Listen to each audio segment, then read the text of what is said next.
Welcome to 5 Minutes of Funk.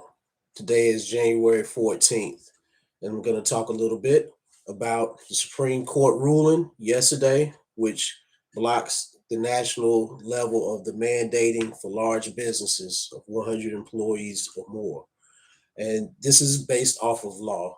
This isn't like people opinions or stances on their political affiliations or agendas tied to relationships that they have with pharmaceutical companies, but based on law and the authority of the Occupational Safety and Health Administration, what they are here for. It interpreted their responsibility in securing a safe workplace for all. And that has been the issue from the onslaught. This was a gross overreach of executive power.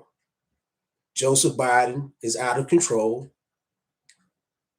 Those who he's connected to in the pharmaceutical industry, all the lobbyers, all the other Congress people, um, it's just a corrupt system. And then we have people propped up as doctors and scientists, and particularly Fauci, and then philanthropists, because they have a certain amount of money and influence. We're giving them some sort of voice more important than the people, because they want to have an agenda and carry out a mass genocidal plot. And that's basically what is happening. However, minus that, back to the facts of what is happening.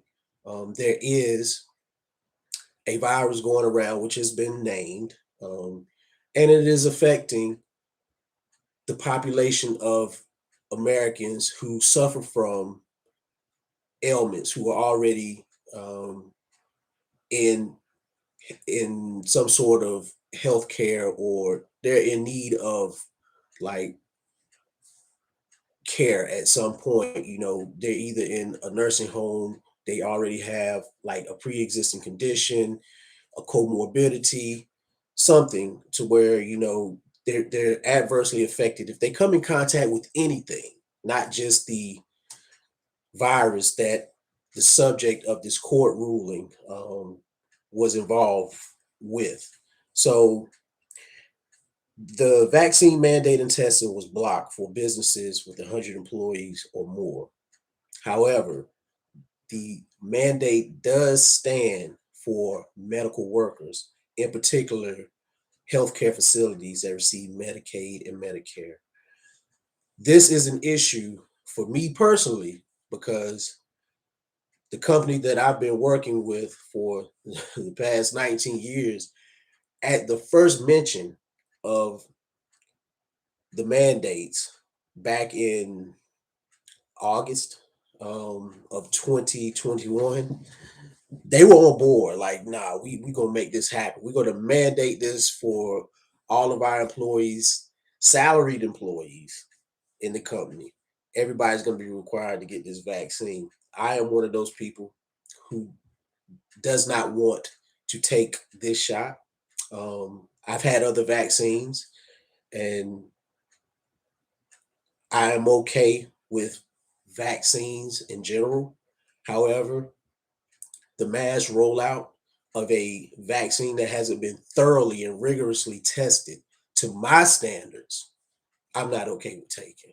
Um, and for the executive branch of the government to mandate, you know, the taking of any medication or a medical procedure is far beyond what I will allow anyone, anything to do to me. Like, this is a life or death decision. This is where I hold the line. I stand on principle. You cannot make me do something to myself, put in my body that I do not want to. That is a form of subjugation, slavery, and that's just all it is to it. There's no gray area here.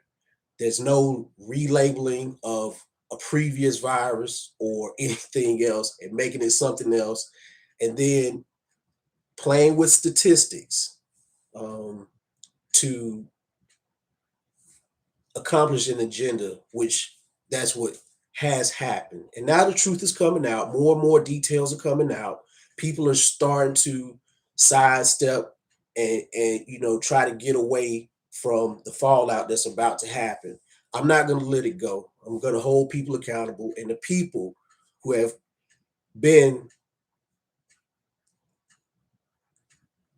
charged with crimes against humanity, the people who continue to perpetrate these crimes against humanity, I'm coming to get you.